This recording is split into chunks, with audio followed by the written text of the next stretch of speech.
कि अली भाई मैंने प्लान बना लिया है, सब कुछ कर लिया है, आप दुआ करें मेरे लिए। लेकिन फिर उन्होंने एक बात की, कहते लेकिन ना मुझे थोड़ा सा डर लगता है। अच्छा, उनका डर था उनकी बेगम, तो कहते कि वो नहीं मान रही, ठीक है ना, तो आप उनके लिए दुआ करें, अल्लाह ताला उनका दिल नरम करे, क्योंकि हम बहुत वेल सेटल्ड हैं। सुभान अल्लाह।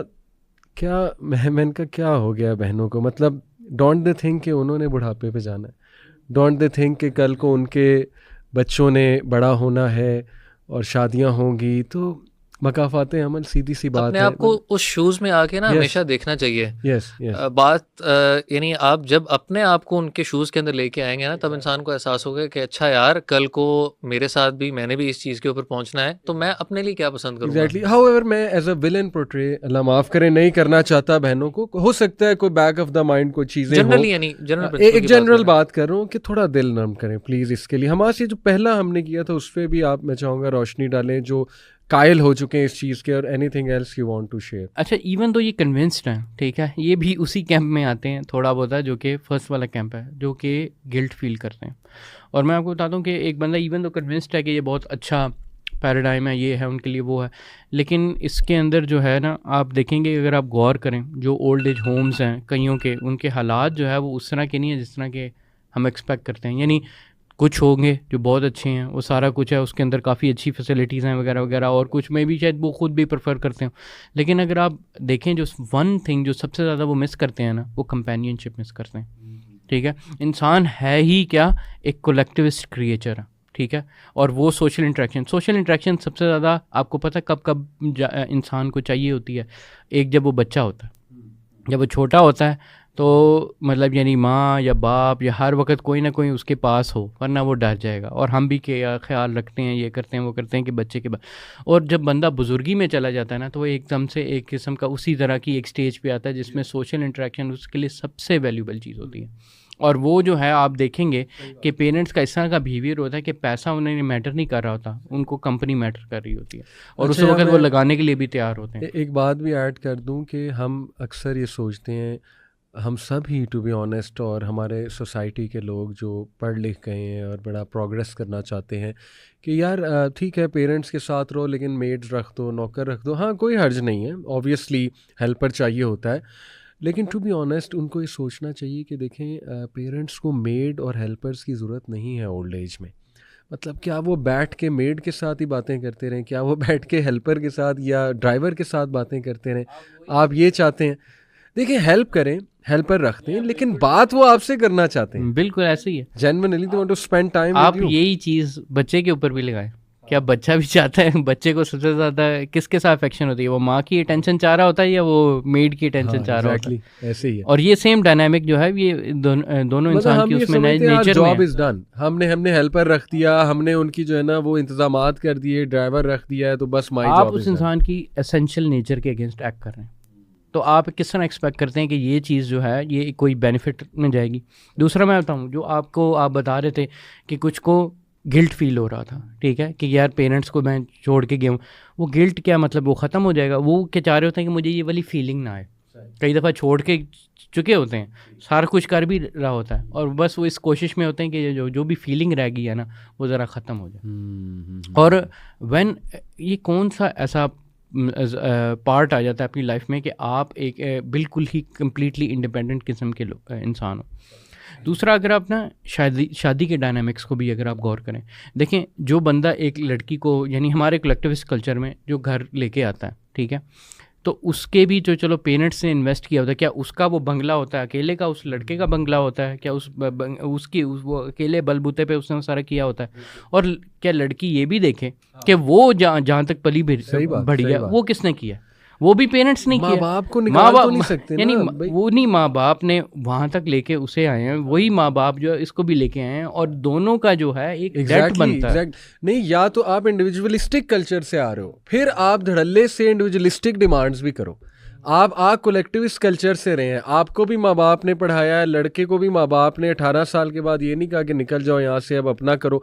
फिर तो समझ आती है शायद इंडिविजुअलिस्टिक माइंडसेट की। लेकिन लड़के को 30 साल तक 28 साल तक बाप लेकर चला है, माँ लेकर चली है, उसके बाद जैसे ही आप आओ आप कहो जी कि बस अब अलग हो जाओ। वो छोड़ें अली भाई, इस लेवल ऑफ और कुछ लोग ना अपने आप को जस्टिफाई करने के लिए किस लेंथ तक जाते हैं। अब ये सुने, ये यहाँ के एक कमेंट है, मैं वैसे ही आपको बता देता हूँ। एक कमेंट ये है, वो कह रहा है कि डिड दे मतलब यानी took our consent before birthing us. उन्होंने हमारी इजाज़त ली थी हमें बर्थ करने की।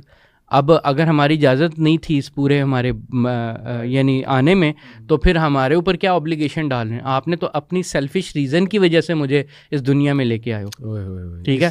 तो मैंने कहा चूँकि आप अपनी सेल्फिश रीज़न की वजह से मैं दुनिया में आपको बच्चे चाहिए थे ना, तो मैंने तो आपसे नहीं कहा था, तो आप मेरे ऊपर क्यों ऑब्लिगेशन डाल रहे हो? खुद भी तो सेल्फिश रीजन की ही वजह से बच्चे बेसिकली प्रोड्यूस करेंगे ना।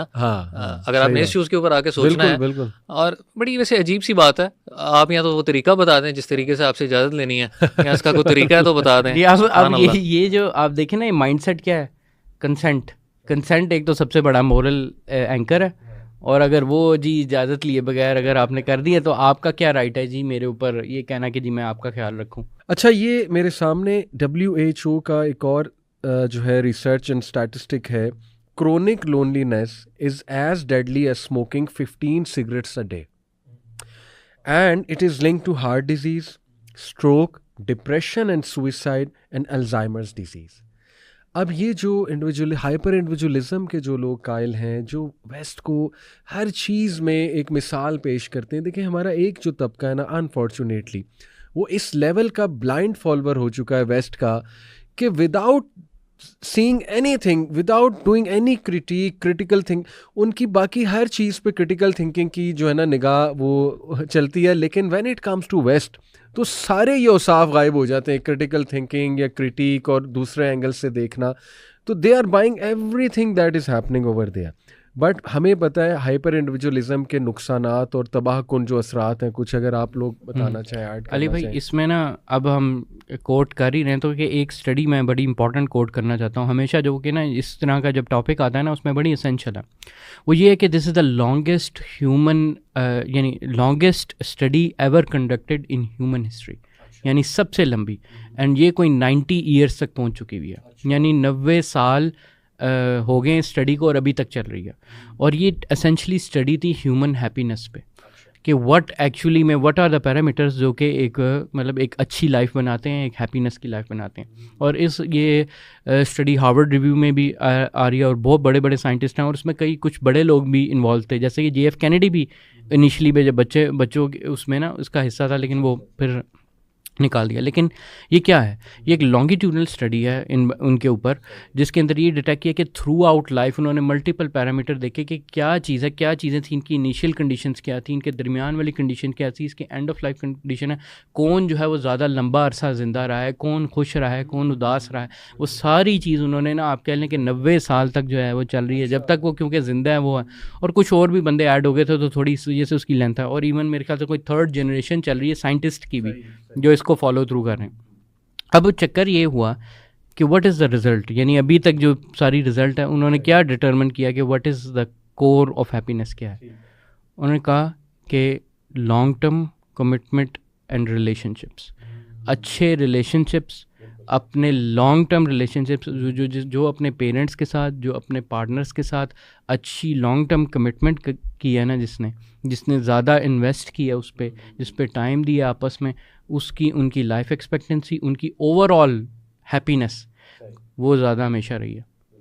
यानी इवन आप इमेजिन करते हैं कि सेल्फ सेक्रीफाइस है। फॉर एग्जांपल कुछ स्टडीज़ आती हैं छोटी लेवल पे, वो कहते हैं कि जी जैसे स्टडी आई है कि बच्चों वाली माएँ जो हैं वो ज़्यादा डिप्रेस हैं या वो सैड हैं एज अपोज टू जो वो वाली है, और वो स्टडी को बड़ा कोट किया जाता है।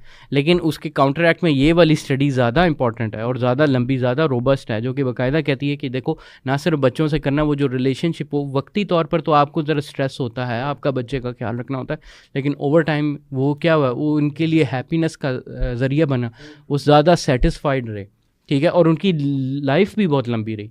अब ये चीज़ जो है ये मतलब इन्हीं की कर दी हुई स्टडी, अमेरिकन स्टडी है, लेकिन ये क्या प्रोफाउंड फैक्ट शो करती है। बल्कि मैं एक पॉडकास्ट का क्लिप देख रहा था, उसमें वो फीमेल एक बैठी हुई थी जो फीमेल फेमिनिस्ट के साथ डिबेट कर रही थी।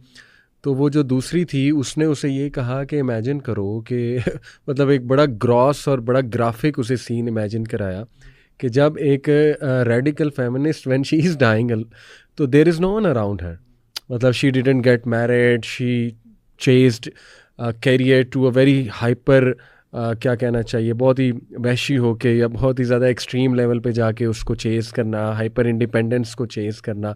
कंपेयर दिस विद समवन जो एशियन कल्चर में है, उसके इर्द गिर्द वो नानी है, मे बी वो दादी है, ठीक है ना, उसके इर्द गिर्द नवासे हैं, उसके इर्द गिर्द पोते हैं, मतलब एवरीवन इज़ अराउंड हर, और वो इस सीन में उसकी डेथ हो रही है। तो दिस इटसेल्फ टेल्स कि जो लोनलीनेस में जा रहा है और जो उसमें जा रहा है, तो ये बड़ा एक ग्राफिक सीन था जो आपकी बात को भी उसको करता है बैक। आप इस पे कुछ ऐड करना चाह रहे हो? अच्छा, इसके अंदर अली भाई एक चीज़ समझना बड़ी ज़रूरी है कि इंडिविजुअलिज़म की जब हम बात करते हैं ना, तो इंडिविजुअलिज़म जो है वो आपकी ज़ाहरी नीड्स पूरी कर रहा होता है। हम ज़ाहरी नीड्स को तो देख रहे होते हैं जो कि बेसिकली मॉनेटरीली भी हो सकती हैं और दुनिया की बाकी आपकी अचीवमेंट सक्सेस वगैरह हो सकते हैं, लेकिन उसके साथ जो हम रिपीटेडली बात कर रहे हैं वो एक चीज़ ये है कि जो इमोशनल फैक्टर है, जो अल्लाह ताला ने इंसान के अंदर वन ऑफ द नीड्स रखी है हमारी, कि हम सोशल बीइंग्स हैं, वो इमोशनल नीड इंसान की ख़त्म हो जाती है। इसमें आप ख़ास तौर पे गौर करें कि रीसेंट रिसर्चेस हैं 2020s के अंदर कि जो इंडिविजुअलिज़म के कायल होते हैं ज़्यादा लोग, जिनकी तरफ इंक्लिनेशन होती है, उनके अंदर सुसाइडल थॉट्स का जो रेशो है वो बहुत ज़्यादा बढ़ रहा है। अच्छा। कुछ रिसर्चेस के मुताबिक, मेरे सामने एक 2021 की रिसर्च खुली हुई है, उसके अकॉर्डिंग जो स्टूडेंट्स हैं जो कि ख़ास तौर पे इंडिविजुअलिज़म के कायल हैं, उनके अंदर 29% सुसाइडल आइडिएशन और अटेम्प्टेड 7% सुसाइड्स की भी उनकी बेसिकली अटेम्प्ट्स हैं, जो कि ऐसे स्टूडेंट्स जो इंडिविजुअलिज़म की तरफ कायल होते हैं। सो यानी ये बात समझना ज़रूरी है कि वो क्या चीज़ है जो कि ज़ाहिरी तौर पे उनके पास सब कुछ होने के बावजूद उनको ये चीज़ें करने की तरफ मजबूर करती है। इसीलिए अगर आप गौर करें तो हमारी शरीयत के अंदर इस चीज़ को बहुत ज़्यादा प्रमोट किया गया है कि हम जो टाइज़ हैं ख़ास तौर पे उनको मेंटेन करने की तरफ बहुत ज़्यादा ध्यान दिया गया शरीयत के अंदर। तो ये एक भी बहुत बड़ा नेगेटिव कॉन्सिक्वेंस है अगर आप इंडिविजुअलिज़म की तरफ जाते हैं।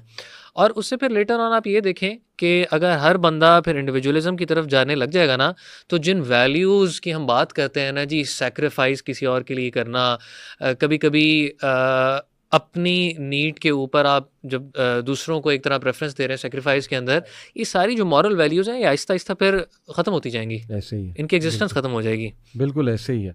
और ये चीज़ हमें नज़र आ रही है, अपने माशरे में भी नज़र आ रही है। इवन बहन भाइयों में गैप बहुत ज़्यादा बढ़ रहा है। यानी पेरेंट्स का तो चलो वो एक सैड स्टोरी है ही, बट बहन भाइयों को नहीं आपस में पता होता, आपस में कोई हाल चाल नहीं पूछते, और स्पेशली पेरेंट्स की डेथ के बाद तो बिल्कुल ही ख़त्म हो जाता है। यानी एक पेरेंट्स तो एक वजह बनते हैं ना कि चलो बहन भाई आपस में मिल रहे हैं जोड़ने के लिए, लेकिन पेरेंट्स की डेथ के बाद तो बिल्कुल ही ख़त्म हो जाता है।